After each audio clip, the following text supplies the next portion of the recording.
The Heritage Foundation, the group that, of course, gave us Project 2025, which is being implemented daily by the Trump administration, is out there with a new conspiracy that, of course, has reached its way all the way to the top with Donald Trump.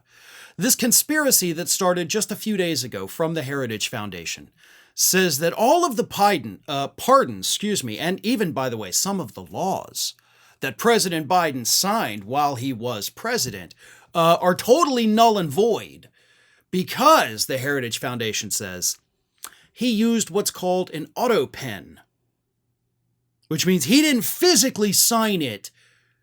They just used this auto pen to affix his signature to it. So therefore, even though he approved it and his signature is on it, it's not his, he didn't physically sign Joseph Biden. Therefore, obviously, all the pardons are undone, and let's begin the prosecutions, which is part of Project 2025, by the way. And as I said, this was launched a couple days ago, and yes, it reached its way up to Donald Trump on Sunday evening as he was departing his own golf course aboard Air Force One. He said this to reporters: Biden and his people and his probably auto pen. It looked like we had an auto pen for a president, and we would have been better off than we had, probably. Okay, you know what? Before I even continue, let's just take a moment to understand that Donald Trump is not speaking actual sentences here. This is gibberish. This is gobbledygook. Biden and his people and his probably auto pen. We would have been better off than we had, probably. Those aren't complete sentences. That's gibberish from a dementia patient, basically. And he's sitting here trying to convince us that Biden wasn't mentally there, and he can't even string sentences together to tell us that Biden wasn't mentally there.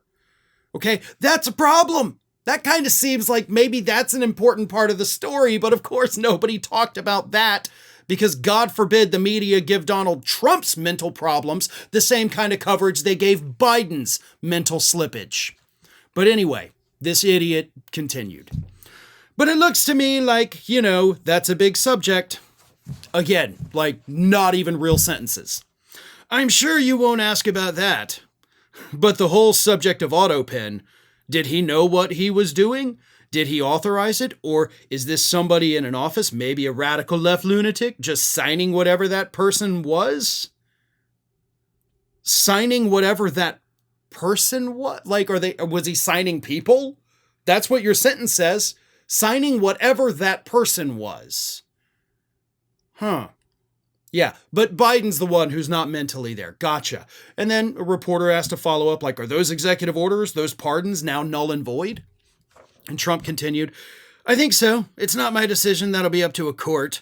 But I would say that they're null and void because I'm sure Biden didn't have any idea that it was taking place. So that's bad enough, right? All those pardons, all the executive orders Biden did, null and void. We don't have to pay attention to them. We can just run roughshod over all of it and prosecute the people that he pardoned. That, unfortunately, was not the end of it. In fact, that was just the beginning. Because after Donald Trump told the reporter that, he decided, you know what, I better get on Truth Social and perpetuate this. So he got on Truth Social and said this: The pardons that Sleepy Joe Biden gave to the Unselect Committee of Political Thugs and many others are hereby declared void, vacant, and of no further force or effect because of the fact that they were done by auto pen. In other words, Joe Biden did not sign them, but more importantly, he did not know anything about them. The necessary pardoning documents were not explained to or approved by Biden. He knew nothing about them, and the people that did may have committed a crime. Therefore, those on the Unselect Committee who destroyed and deleted all evidence obtained during their 2-year witch hunt of me and many other innocent people should fully understand that they are subject to investigation at the highest level.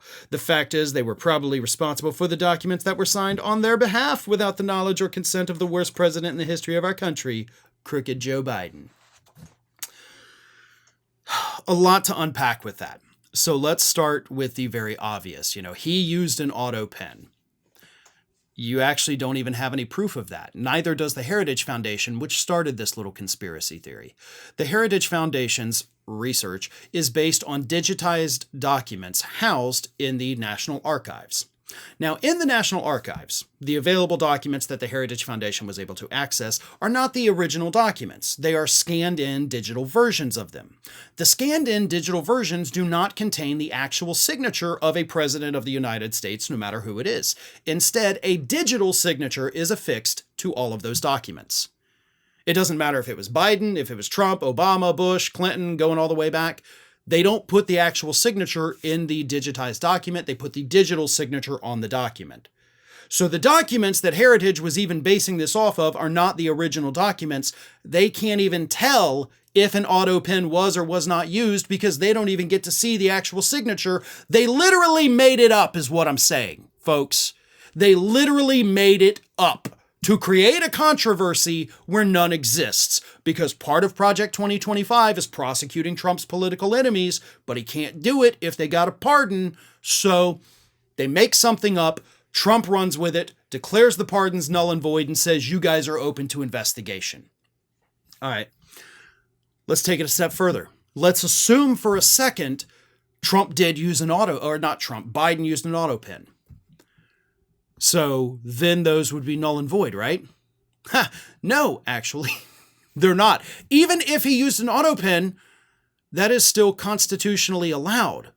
And that actually goes back to a case in 2005. It was determined that use of an auto pen is, in fact, constitutional. It counts the same as the president signing it with his own real pen. So even if he used the auto pen, which there is no evidence to suggest that he did, there's still no legal issue, and none of his stuff is null and void. So that's that. Like, that's the end of it. Because you can't even prove that he did. And even if you could prove that he did, it's still legal. So it's not even an issue. The Heritage Foundation, again, literally created a controversy out of thin air because they apparently had nothing better to do. Send it all the way up to Donald Trump. He gets out there, puts it on social media, declaring this is real, this is reality, this is what's happening now. And none of it's true. None of it. None of it's legal either. But that's the country we live in now. A country of pure fantasy where everything Trump does is legal and everything everybody else does is somehow illegal. Are your emails truly private? If you're using a free email service such as Gmail, all your emails are being scanned and tracked, even after you delete them. Big tech tracks everything, your plans, your purchases, your confidential messages, building profiles to sell to advertisers or hand over to who knows who. More and more people are realizing that free email comes at a cost. They're ditching big tech and looking for privacy-focused alternatives. They want to decide who sees their information, and they want that control back.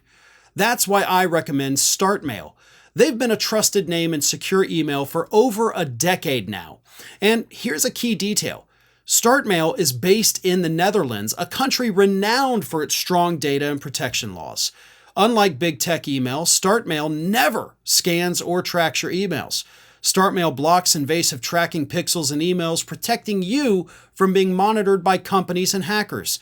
When you delete an email in StartMail, it's actually gone for good, ensuring your data remains private. StartMail really goes all in on privacy. They've got a bunch of great features like unlimited aliases to keep you anonymous and, of course, strong encryption to protect your emails. Moving to StartMail is hassle-free. With just a few clicks, you can easily migrate all of your existing emails and contacts to StartMail. So try StartMail for yourself, completely free for 7 days. Go to startmail.com/Farron to begin, and you'll also get a 50% discount on your first year.